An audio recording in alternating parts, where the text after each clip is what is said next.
আসসালামু আলাইকুম সবাইকে। আজকে রাতের বেলা বেরোলাম কারণ আমি আমার একটা নতুন হেলমেট নিয়েছি।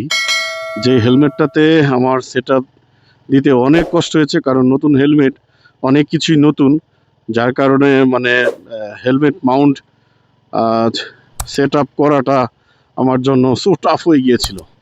তারপর আলহামদুলিল্লাহ আমি সেটআপ করেছি, যার কারণে একটু টেস্টের জন্য আমি বাইরে বের হয়েছি সন্ধ্যার পরেই অন্ধকারে।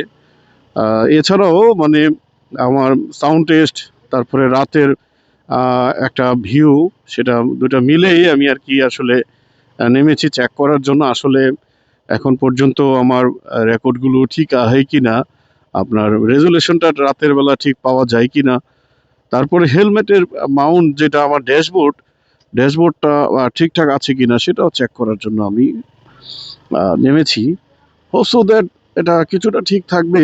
আর যদি না হয়, ভিডিওটা যখন আমি প্লে করব তখন হয়তো কিছুটা বুঝতে পারবো মাউন্টটা উপরের দিকে দিতে হবে নাকি আরেকটু নিচের দিকে দিতে হবে।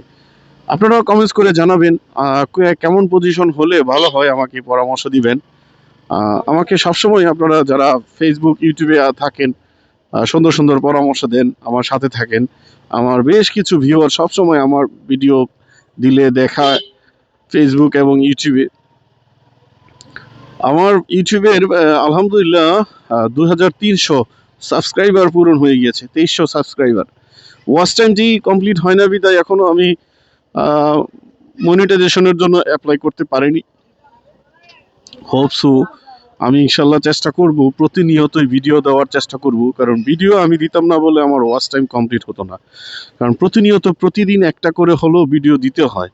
তা আমি আসলে সপ্তাহে একটা করে, মাসে একটা করে এরকম দিতাম আর কি, যার কারণে অনেক সময় আমার ওয়াচ টাইমগুলো মানে আবার নষ্ট হয়ে যেত। কারণ 365 দিনের ভিতরে আপনাকে 4000 ঘন্টা ওয়াচ টাইম আপনাকে কমপ্লিট হতে হবে ইউটিউবে মনিটাইজেশন পেতে হলে। এছাড়াও আপনাকে মিনিমাম একটা ক্রাইটেরিয়া আছে, সেই ক্রাইটেরিয়া অনুযায়ী সাবস্ক্রাইবার আপনার চ্যানেলে হতে হবে, যেটা আমি অনেক আগেই এই স্টেজটা ডান করেছি।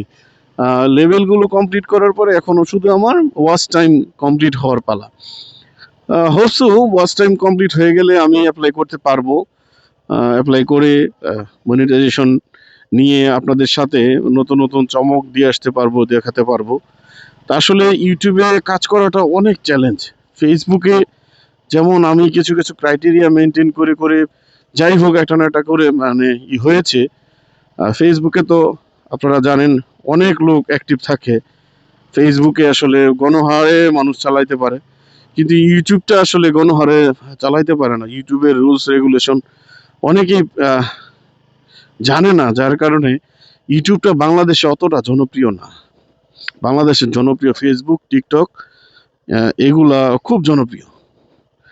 তো যাই হোক, আজকের ভিডিওটা আপনারা আমাকে পরামর্শ দিবেন, জানাবেন কেমন লাগলো। আমি একটু বাড়িতে এসেছি, এখন ভিডিওটা আমি চেক করে ফিরতি কেমন আছে ড্যাশবোর্ডটা সেটা আমি আরেক পার্ট দিব, সেই পর্যন্ত আপনারা অপেক্ষা করেন।